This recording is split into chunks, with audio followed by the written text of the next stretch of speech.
What if I told you that some of the most unforgettable sci-fi horror movies of the 1980s weren't made by Hollywood's biggest studios? They were made by filmmakers with tiny budgets, impossible deadlines, and one goal: shock audiences in ways no one had seen before. After Alien became a worldwide sensation, dozens of studios rushed to create their own terrifying space adventures. Most of them disappeared without a trace. Today's list features 4 forgotten sci-fi horror movies that pushed practical effects, creature design, and imagination to the limit. Before we begin, if you enjoy discovering forgotten movies, cult classics, and unbelievable stories from film history, subscribe now. Creature, 1985. IMDb rating 4.5 out of 10. By the mid-1980s, audiences had already seen dozens of movies inspired by Alien. Most followed the same formula: a remote space station, a mysterious distress signal, and a deadly creature hiding in the shadows. So when Creature arrived in 1985, many people expected just another low-budget copy. But this film had a surprise. The story follows a rescue team sent to Titan, Saturn's largest moon, after another mining colony suddenly goes silent. As they explore the deserted facility, they find no signs of the workers. The corridors are empty, the lights barely function, and every room feels as though someone left in a desperate hurry. Then they realize they're not alone. A deadly alien organism has already taken over the station, stalking the crew one by one. Instead of rushing into non-stop action, director Malone focused on suspense. Every dark hallway, every strange noise, and every flickering light makes viewers wonder where the creature will appear next. What impressed many horror fans was how professional the movie looked despite its small budget. Through detailed set design, practical creature effects, and clever cinematography, Malone created an atmosphere that felt much bigger than the film's actual cost.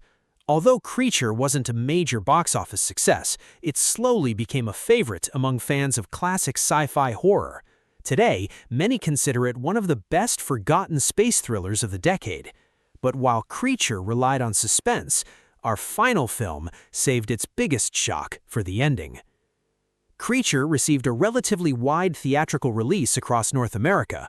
Reports indicate that the film earned approximately $8 million, making it a major financial success considering its modest production budget. Even using the highest estimated budget of $1.3 million, the movie generated a return of more than 6 times its production costs. Galaxy of Terror, 1981. IMDb rating 5.0 out of 10. Released in 1981, Galaxy of Terror is one of the most influential science fiction horror films produced by legendary independent filmmaker Roger Corman. Although often compared to Ridley Scott's Alien because of its isolated spaceship setting and terrifying alien creature, a rescue crew travels to a mysterious planet after another expedition suddenly vanishes. At first, the mission seems simple: search the planet, find the missing team, return home. But the moment they arrived, strange things began happening. Each crew member starts experiencing terrifying visions, unlike anyone else's. One sees horrifying creatures, another relives traumatic memories, some begin questioning whether they're losing their minds. Soon, they discover the terrifying truth. The planet somehow feeds on fear, transforming each person's deepest nightmare into a deadly reality.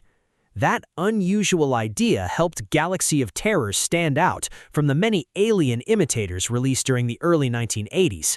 Behind the scenes, legendary producer Roger Corman gave his creative team almost complete freedom, despite working with a very limited budget. Among that team was a young production designer named James Cameron.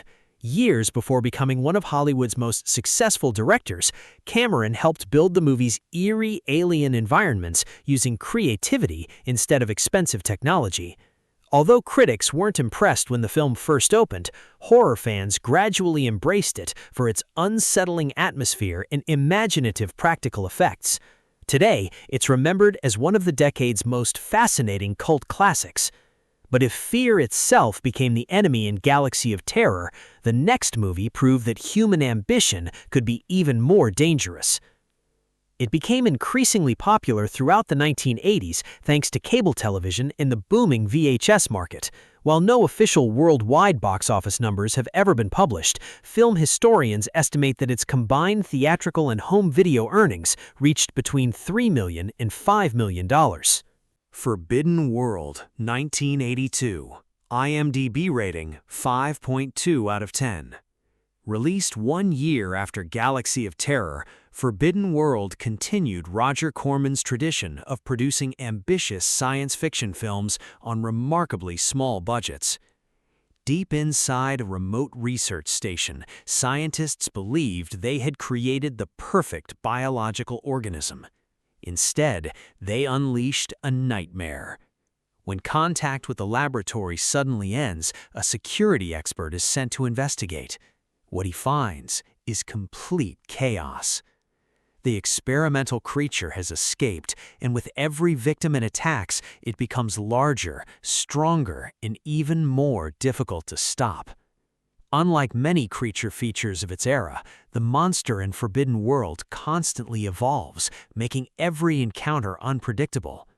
The film also became another example of Roger Corman's remarkable ability to create impressive science fiction on almost no budget. Entire spaceship interiors were cleverly reused from previous productions, allowing the filmmakers to spend more money where it mattered most, on practical creature effects. Instead of computer graphics, artists relied on detailed makeup, puppets, mechanical effects, and creative camera work to bring the monster to life. More than 40 years later, those practical effects remain one of the movie's biggest strengths. While Forbidden World never became a blockbuster, it slowly earned a loyal fan base among viewers who appreciated old-school science fiction horror.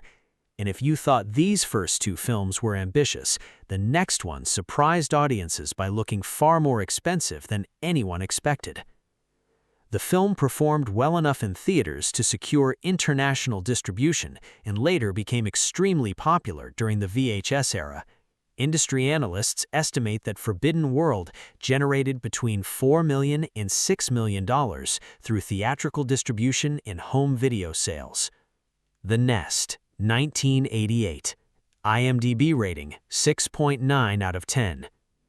Released in 1988, The Nest differs from the previous films by focusing on biological horror rather than outer space monsters. Based on Gregory A. Douglas's novel, the story follows a quiet coastal town that becomes overrun by genetically mutated cockroaches after a scientific experiment goes horribly wrong. At first glance, The Nest looks like a typical creature feature. A quiet coastal town, a few mysterious disappearances, and an unusual number of aggressive cockroaches.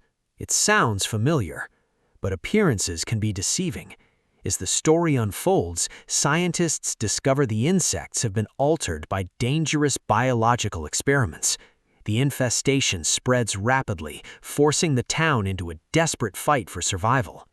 Then comes the final act. Without warning, the movie transforms into one of the strangest examples of body horror from the 1980s. The practical effects team created disturbing human insect mutations with prosthetics, puppets, and makeup instead of computer graphics. The results were shocking, creative, and unlike anything audiences expected. Although critics paid little attention when it was released, horror fans eventually gave The Nest the recognition it deserved. Today, it's remembered as one of the most entertaining hidden gems of late 1980s creature cinema. Because official financial records are unavailable, industry experts estimate that The Nest earned between $3 million and $5 million through theatrical distribution and home video sales.